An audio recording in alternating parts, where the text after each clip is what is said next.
এক ছিল রাজা আর তার দুই রানী। ছোট রানীকে রাজা খুব ভালোবাসতেন, কিন্তু বড় রানী ছিল ঈর্ষাপরায়ণ, আর তার মনে ছিল অনেক হিংসা। একদিন ছোট রানী গর্ভবতী হলেন।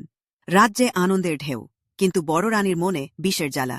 সে ছোট রানীর ক্ষতি করার ফন্দি আঁকতে লাগল। যথাসময়ে ছোট রানী প্রসব করলেন 7টি ফুটফুটে পুত্র আর একটি পরমা সুন্দরী কন্যা। রাজবাড়িতে উৎসবের বদলে কান্নার রোল উঠার কথা ছিল না, কিন্তু নিষ্ঠুর বড় রানী সদ্যজাত শিশুদের বদলে রেখে দিল কুকুরছানা আর বিড়ালছানা।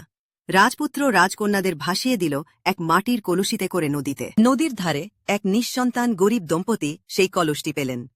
কলস খুলে দেখলেন 8টি ফুটফুটে শিশু।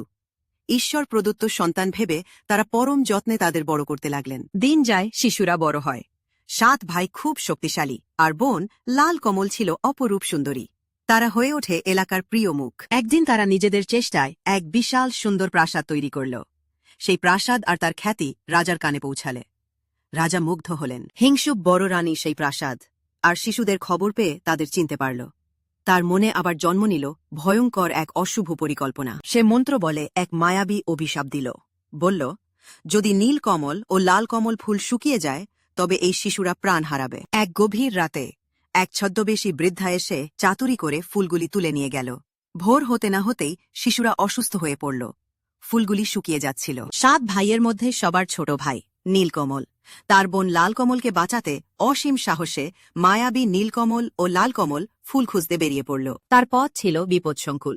সে পাড়ি দিল ঘোর জঙ্গল, পার হল ভয়ঙ্কর নদী, লড়াই করল রাক্ষস আর জাদুকরদের সাথে। অবশেষে অনেক চেষ্টার পর নীলকমল এক মায়াবী হ্রদের ধারে সেই উজ্জ্বল নীলকমল ও লালকমল ফুল দুটি খুঁজে পেল। সে দ্রুত ফিরে এসে ফুল দুটি যত্ন করে রাখতেই তার ভাইবোনদের চোখে প্রাণ ফিরে এল।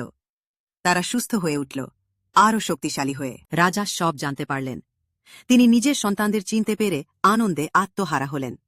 বড় রানীর সব ষড়যন্ত্র ফাঁস হয়ে গেল। অবিচারকারী বড় রানীকে তার অপকর্মের জন্য কঠিন শাস্তি দেওয়া হল।